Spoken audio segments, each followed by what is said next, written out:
The swinging 60s and the music of the times, rock and roll, had a new challenger, the twist. Heartthrob Fabian was all for it. You know, so many wonderful things have happened to me in a short space of time, thanks to you. The 1960 touring French team were an astonishingly erratic bunch. Amazingly, they won the third test 7-5 here in Sydney after being thrashed in the second. The lowlight of this match was when Ken Irvine was fouled by Francis Bernard Fabre, who was sent off but refused to go. Guess I'll get dressed and do the town. A brilliant 1960 interstate series ended 2-all. Reg Gasnier was nothing short of devastating in this, the fourth game won by the Blues. St George powered through 1960. Here, Dave Brown scores one of his side's 7 tries in their 31-6 lacing of East in the grand final. That year marked the death of the father figure of league, Harry Jersey Flegg. The league's new president, Bill Buckley. Pop star Ricky Nelson came to town, greeted by delighted fans at Sydney Airport. West were the big improvers in 1961, but in the grand final they had no answer to the precision and power of the Saints, who beat them 22-0. The star, winger Eddie Lumsden, with 3 tries. Well, I went down to St George for 1 season, actually, and I stayed with them for 10. Because they were a great team, and some of the best players in the world. We had Gasnier, Raper, Norm Provan, Ken Carney. One of the greatest players, pound for pound, I thought was Billy Wilson, front row with us. And Saints' focal point was the power-packed 5'8", Brian Popper Clay. It's a terrific feeling. It's hard to explain over television, but you feel very proud of yourself and feel proud to be in that particular side, or those sides that come through and made it. Around that time, the Allen brothers were suggesting how to get that cool look. Get the modern look, get the Vaseline hair cream look. 1962, and the Bush Boys, with youthful Graham Langlands at fullback, downed their city cousins. There was keen anticipation for the arrival of the Eric Ashton skippered Great Britain side, laced with such talents as McTeague, Turner, Fox, Sullivan and Huddart. A lead-up match against Newcastle saw the tourists stumble 23-18. The fair-headed teenage fullback Les Johns spearheading the upset. Also in the side, a tough young lock named John Sattler. In Britain's dramatic clash with New South Wales, referee Cliff Brown sent off 6 players, 4 of them wingers. 70,000 were on hand to witness Reg Gasnier become the youngest man to captain his country in the first test. Sullivan and Ashton each crossed twice. Forward skill and dominance set up tries for Huddart, Turner and the ageing Boston. A 7-0 deficit turned into a 31-12 romp for the tourists. Eric Ashton recalls what turned out to be an Aussie blunder. Going to Brisbane, Australia decided that probably our weak link was with Billy Boston, which was fatal for him because they kicked the ball often to him and he just scattered him. He had a tremendous game in the second test. The express train Boston was unstoppable, scoring 2 tries. The reconstituted Australian side, captained by Keith Barnes, struggled again, and the Ashes were gone in 2 straight hits. Arthur Summons and Reg Gasnier combined to send Ken Irvine over for a try, but Britain's winning scoreline of 17-10 flattered the Australians. The wizardry of Alex Murphy rubbing salt into the wound. Eric Ashton's Lions had in 2 swift hits recorded one of the most convincing of Ashes victories. The Ashes were lost, but Australian spirit was there in abundance when Prime Minister Robert Menzies met teams before the 3rd test. Under the dynamic captaincy of Arthur Summons, the Aussies steeled themselves to bounce back. It was a match which ranks as one of the most thrilling and eventful tests ever. Ashton's try saw the tourists grab a 12-11 lead at half-time. Following a break, an incident that left Peter Diamond seeing stars. And I got every tooth in my head shifted. I thought, hell, and I copped a hell of a stiff arm. And I always blamed Billy Boston for it. Caught me on the blind side. But as it happened, it was Mike Sullivan who came from the other wing, came across and he caught me on the blind side, all right. Sullivan got his marching orders from referee Lawler, and incident piled upon incident as the struggle unfolded. Opposing forwards Derek Turner and Dud Beattie were at it, and they too were sent off. As they left the field, the fiery Rocky Turner snapped and snarled at the injured Australian front rower and had to be kept apart by a Zambuk. More drama. Elton Rasmussen, his leg giving away because of hamstring problems as he kicks for goal. Finally, it was down to Ken Irvine, who raced over for a try from what appeared to be a forward pass to put Australia behind by a point. Irvine was ordered by skipper Summons to attempt the conversion. With just a little guidance from referee Lawler, positioned behind Irvine and out of shot, the winger moved in for the difficult kick. Irvine's goal brought a sensational Australian win, 18-17. But with the tour nearing its end, the Brits still had one hurdle to jump, as Neil Fox explains. When we won the series over in Australia, everybody kept saying, wait till you meet St George, wait till you see St George and play them on the last match of the tour. Playing midweek, the clash produced a day of unprecedented sickies in Sydney, with nearly 58,000 fans turning up. Great Britain knocked askew Saints' mantle of invincibility by whipping them 33-5. Sadly, Eric Ashton suffered a leg injury bad enough to end his playing career. That year, Australia's Tanya Verstack returned home happy and proud after being crowned Miss Universe. But there was universal sadness as the world mourned the death of the most glamorous of all glamour girls, Marilyn Monroe.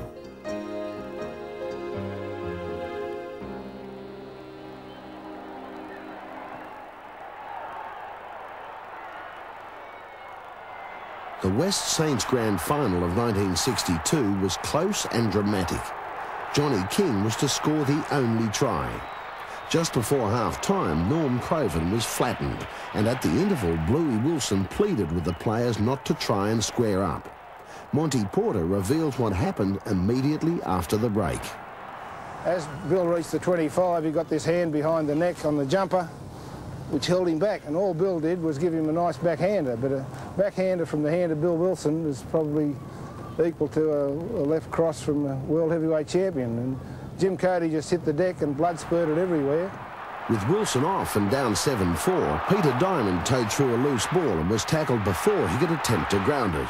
Had referee Bradley awarded a penalty try, the outcome could have been different. A Ken Bray penalty goal made the score 7-6. But shortly afterwards, Kevin McDonald replied, and the Saints hung on to win 9-6. Get a little dirt on your hands if you're gonna grow up to be a big, big man. You gotta get a little dirt on your hands. You gotta get a little. 1963, and the dominant Blues won all 4 interstate clashes. Here's one of Johnny Raper's 4 tries, and the game at Lang Park won 53-7. The most spectacular home signing came when Rugby Union's Dick Thornett switched codes and joined brother Ken at Parramatta. Ken Thornett recalls a vital test try he scored against the Kiwis that year. I can recall the time I think Johnny Raper was at halfback, in the acting halfback position, passed the ball to me on the blind side, and I ran probably only about 25 yards, but I had to brush off a few tackles to get there.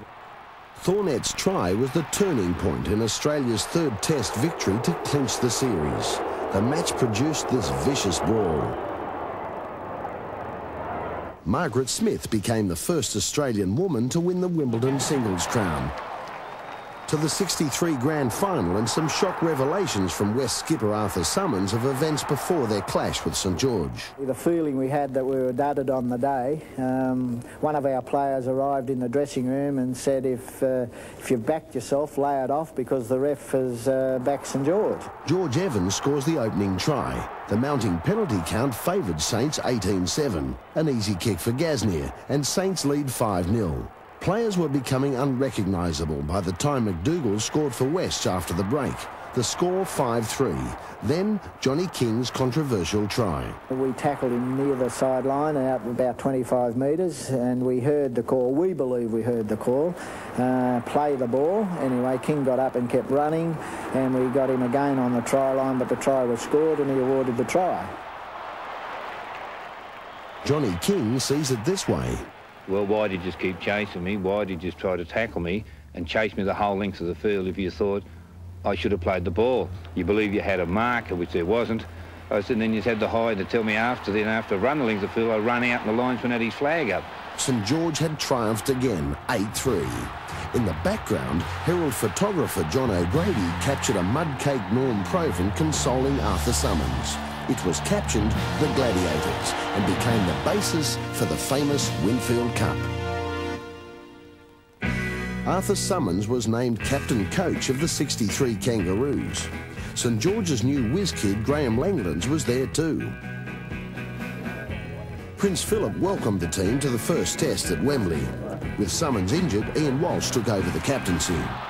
Sparked by the dazzle of Reg Gasnier, who scored 3 tries, the Australians cut loose. Graham Langlands hauled in 13 points, and Ken Thornett became the first fullback to score a try in Anglo-Australian Test in England. At full time, a smashing 28-2 victory for the Aussies. The second test at Swinton stands as Johnny Raper's masterpiece. Raper remarkably had a hand in 9 tries. Nobody's going to catch Langlands. A beautiful dummy try. Oh, and Gasnier's in again. Gasnier's in again. It's supposed to be. It's so simple. On this amazing day, Ken Irvine topped the list with 3 tries. There were 2 each to Langlands, Gasnier and Diamond, and tries to Kelly, Harrison and Dick Thornett, as Australia headed to a soul-destroying, record-breaking 50 points to 12 whitewash. Summons Warriors had become the first all-Australian team to win the Ashes in England. The breathtaking victory coincided with the death of US President John F. Kennedy. The third test at gloomy Headingley proved to be a game of unrelenting spite laced with incidents and send-offs. Australian hardman Brian Hambley was the first to go, sent off by the notorious Sergeant Major Eric Clay.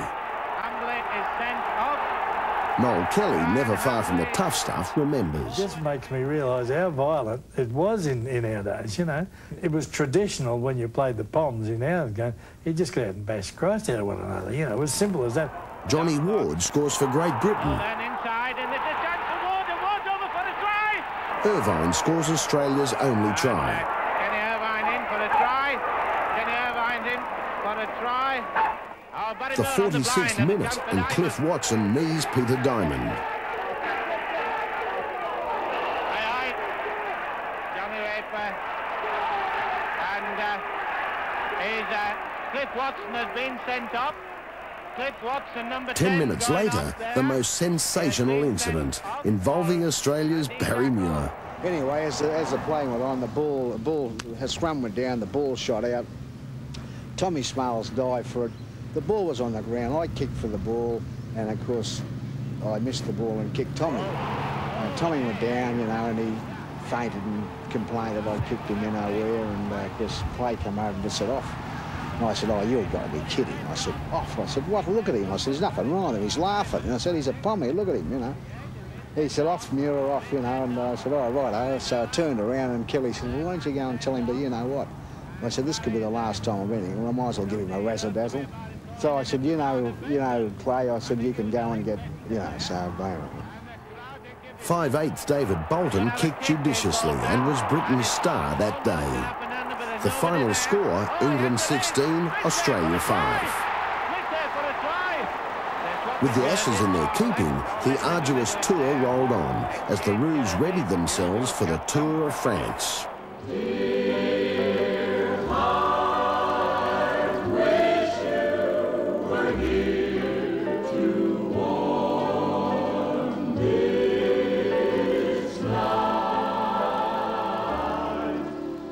Graham Langlands remembers how difficult it was being so far from home at Christmas.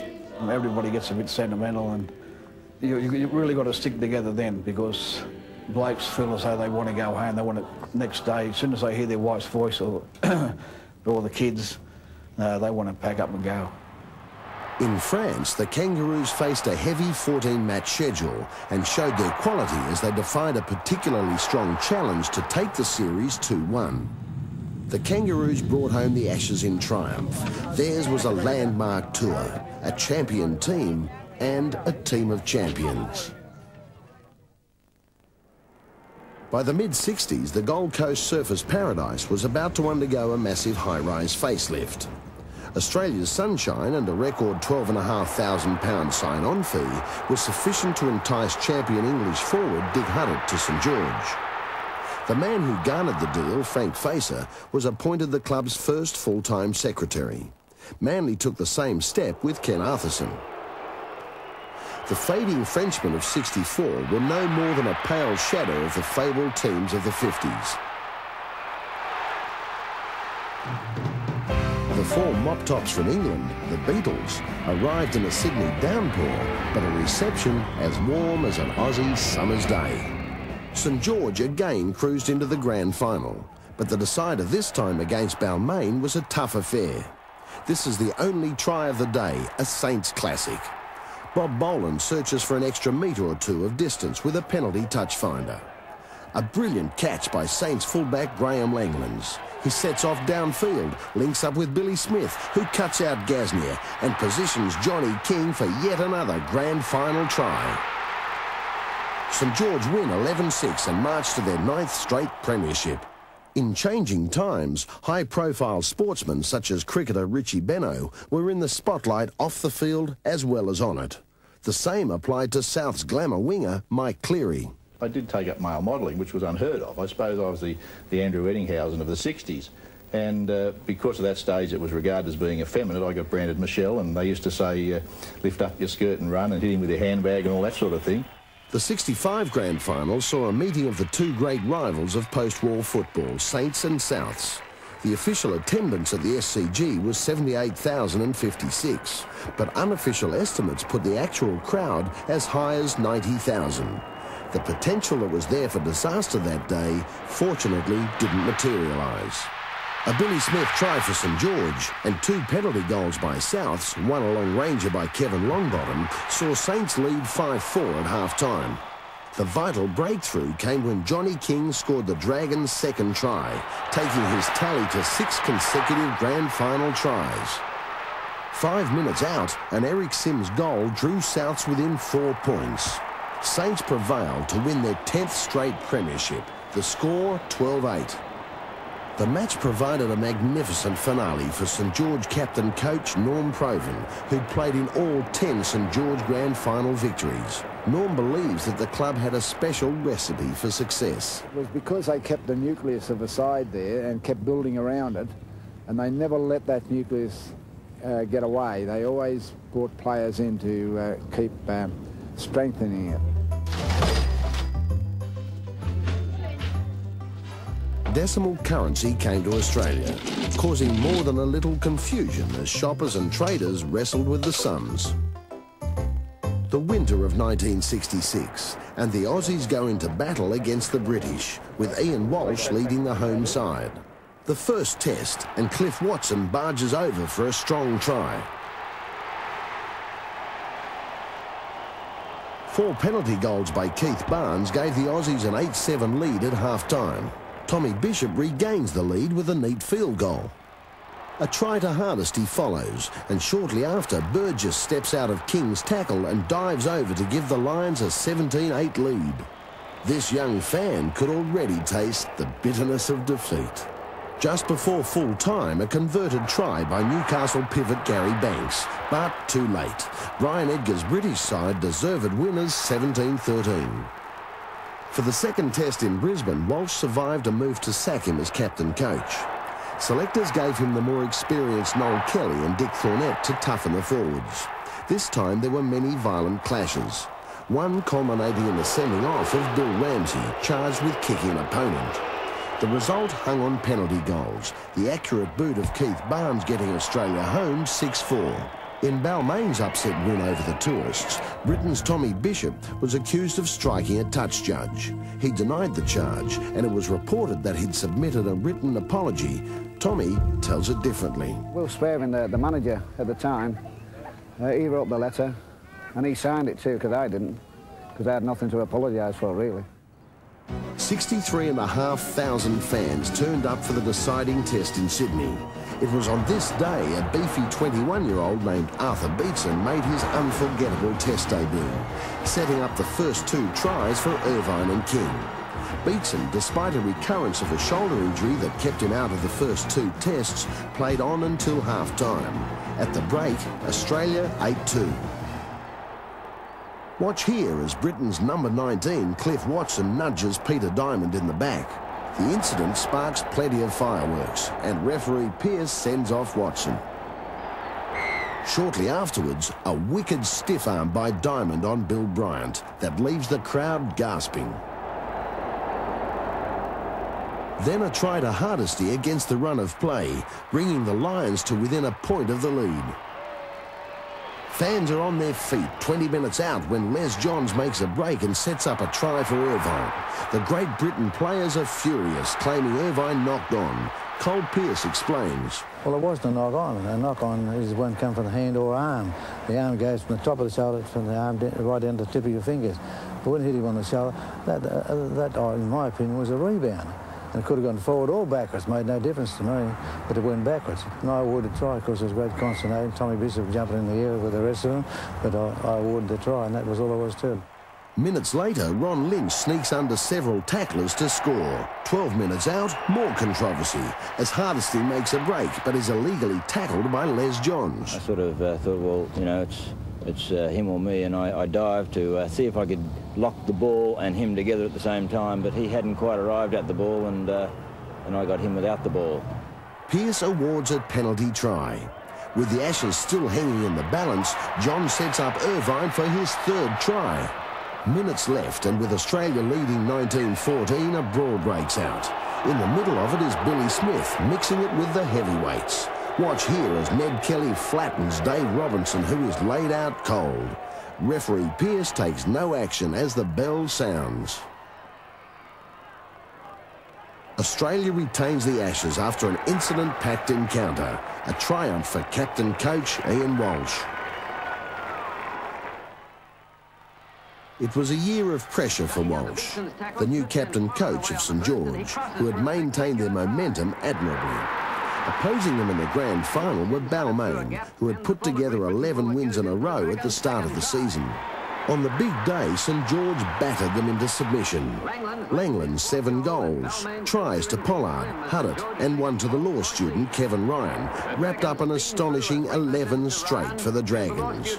Would it ever end? In both hemispheres, discussions had begun about limiting the number of tackles to stop bash and barge football.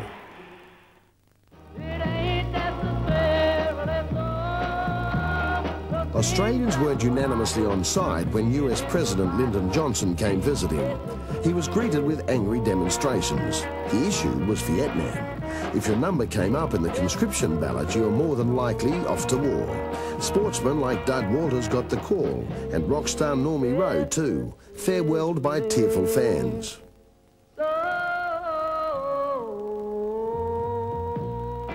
In 1967, the 4-tackle rule was given the nod and arrived to change the game forever. A move to stretch the game's boundaries had begun. Teams from Penrith and Cronulla joined the competition. The city-country clash is remembered for an incident involving Newcastle's footballing priest, Father John Coots, who was flattened by the uncompromising Peter Diamond. We played football on Saturday, so he worked on Sunday. So the situation was, as far as I was concerned, that I was marking him, and it's survival of the fittest. I do laugh because I think that did a little bit for both of us, really, in some ways. It certainly enhanced Peter's reputation as an awesome footballer, and it sort of catapulted me into the limelight too. And I remember the tabloids saying, you know, Father John turns the other cheek. I didn't turn anything, I was semi-conscious. Australia against the Kiwis. Here Johnny Gleeson is flattened by Robert Orchard. A fuming Noel Kelly lands a perfect left hook on Orchard's jaw in retaliation.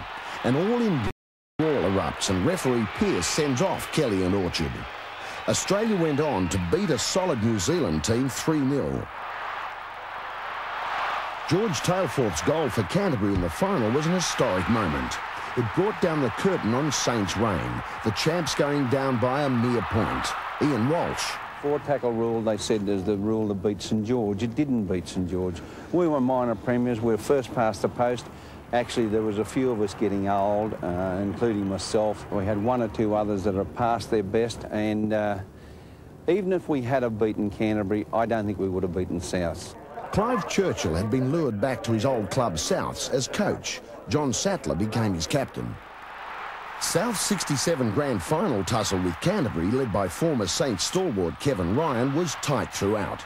John O'Neill barges over for a try from dummy half. Ron Raper's field goal and 3 penalty goals to Tailforth give the Berries the lead 8-5.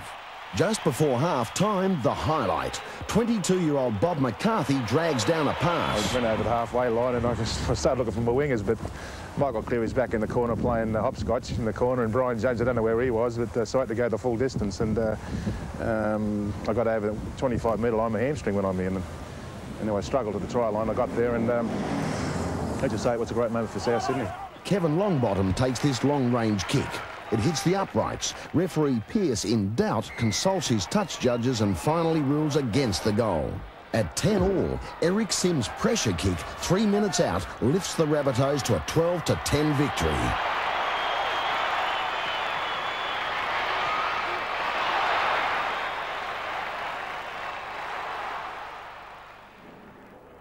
At the end of 67 came a sensational kangaroo tour.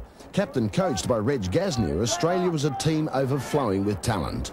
The Australian team were housed in a run-down hotel in the Yorkshire village of Ilkley. The first test at Headingley, and Roger Millward scores off a suspicious-looking pass from John Mantle. Roger Millward got a sensational try. Johnny Raper breaks a cheekbone but bravely plays on. Very good try. Kick the goal. And then Reg Gasnier is hobbling. A hairline fracture of the left leg would wreck his tour and hasten the end of his career. Dennis Monty hammers Roger Millward.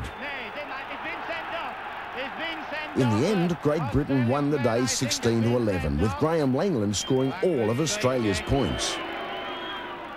The tour is remembered above all else as the bowler hat tour because of the legend of an Australian player said to have walked through the streets of Ilkley wearing a bowler hat and nothing else. The story is fiction, but the legend has never died. With Gasnier and Raper missing, the Australians had their backs to the wall for the second test, played under lights at White City. Ron Coote produces a fabulous try-saving tackle on Ian Brooke. The slippery Tommy Bishop outfoxes his rivals to score. Led by Queenslander Peter Gallagher, the Roos started turning it around. Like a flash, Changa Langland swoops and he's over. Then a drop ball sees Johnny King rounded up to score. A try to Coote and the Kangaroos work the necessary miracle, winning 17-11. So to the third test, played on a forbidding, icy surface at Station Road, Swinton. Johnny Raper was back. The Pommies didn't want to play us that day. Roger Millward and Tommy Bishop, they went out there and inspected the game. Said, oh, I don't want to play on this bloody field, it's too hard. As soon as I heard them say that, I went to Gaz and said, we've got to play on this field, Gaz. I said, why? You're crazy. I said, we've got to play. We're used to tackling on the hard grounds, and the Poms don't like getting hit on the hard ground. The Aussies threw themselves into the fray. Ron Coote's try gave Australia a 3-0 lead at the break. Branson's bustling solo effort virtually wrapped up the test and the Ashes. A try to King minutes later made quite sure of it. Britain's only try came 16 minutes from the end when Roger Millward set up a try for Malcolm Price. It had been a magnificent day for skipper Raper. Supported by a corset, Raper was Captain Courageous. The Ashes Cup, his prize. Emotions overflowed, and so did the tears, as the injured Gasnier was carried aloft. In France, the tour of controversy lost its way. The Kangaroos failed to win a test. In a minor match at Avignon, the great Reg Gasnier limped off, subsequently announcing his retirement. He resisted lucrative offers to come back. I was offered more money than ever before, and I could have kept on, but you know, you make so many sacrifices in your time. I had 15 seasons in 10 years. There was a lot of football, and it was about time I spent a bit of time with my family and my job. Became number 3, and I thought, well, I've had a good innings. I think it's about time I retired. Love will never do what you want to do. When Tom Jones sang It's Not Unusual, hordes of female fans went wild. And so did Sporting Australians when Lionel Rose defeated Fighting Harada for the World Bantamweight Championship. Glamour Club Manly had a young captain, the tremendously talented Bob Fulton. Australia celebrated Rugby League's Diamond Jubilee by hosting and winning the World Cup, going through the series undefeated. The fledgling Cronulla Sutherland took their share of the spoils. Their halfback Terry Hughes won the inaugural Rothmans Medal. Easts, under the innovative coaching of Jack Gibson, made the semis for the second successive year, a giant leap for a team which had not won a game in '66. The '68 Grand Final, rival skippers Manly's Bob Fulton and South John Sattler sign autographs. Frank Hyde hands it up. The retiring Keith Barnes is there. And Premier Askin, who, as a footballer, made a better politician. It was a tense Grand Final. Mike Cleary dashes 80 metres to score an intercept try, a turning point in the first half.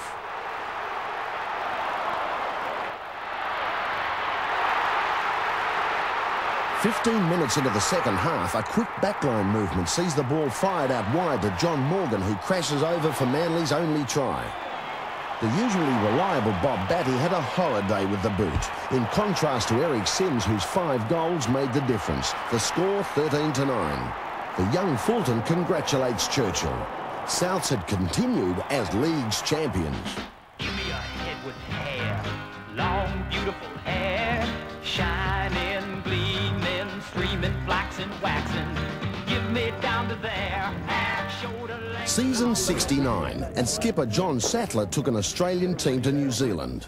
And there was much focus on the footballing priest, Father John Coots, the first man of the cloth to play international football. The test was shared 1-1, and in the first at Carlaw Park, 5/8 Dennis Pittard scored this sizzling try. The minor semi-final of '69 marked the exit of the great Johnny Raper. Balmain, coached by Leo Nosworthy and captained by Peter Provan, took on favourite Souths for the premiership decider. The result that day is judged the greatest grand final upset in modern history. Souths were long odds on, though Balmain had snapped at their heels throughout the season. Here Brian James, tackled by George Rubner, misses a try by a whisker, although James reckoned he had scored. Balmain ahead 6-0 at half-time. Then 15 minutes into the second half, replacement winger Sid Williams scores the only try of the match. The Rabbitohs then tried desperately to build momentum, but were thwarted by their opponents constantly stop-starting the match as they sought medical attention. Here, Dave Bolton kicks his second field goal. The Tigers home in an 11-2 boil-over. And did Balmain lay down to achieve their win, as league folklore has it? David Bolton comes clean. Yes, we did. We laid down. It was a preconceived plan. We had to slow them down, and we kept slowing them, you know, stop, start, stop, start. That is exactly what South Sydney didn't want, and we put it on. It was not my idea. A lot of people said it was my idea. It was not my idea. And if he's out there, and no doubt he will be, Leon Nosworthy, you take the blame for that. It was you that put it on. Notwithstanding the controversy, the fact remains that the Balmain Tigers of '69 were an extremely talented and well-balanced bunch. By the end of the 7th decade of the 20th century, man had reached up and placed a footprint on the moon. Rugby league, the game born of struggles and hard times all those years before, had made its own giant leap. With new rules, growing crowds, new ambitions, the game braced itself for the extraordinary challenges of the seasons that stretched ahead.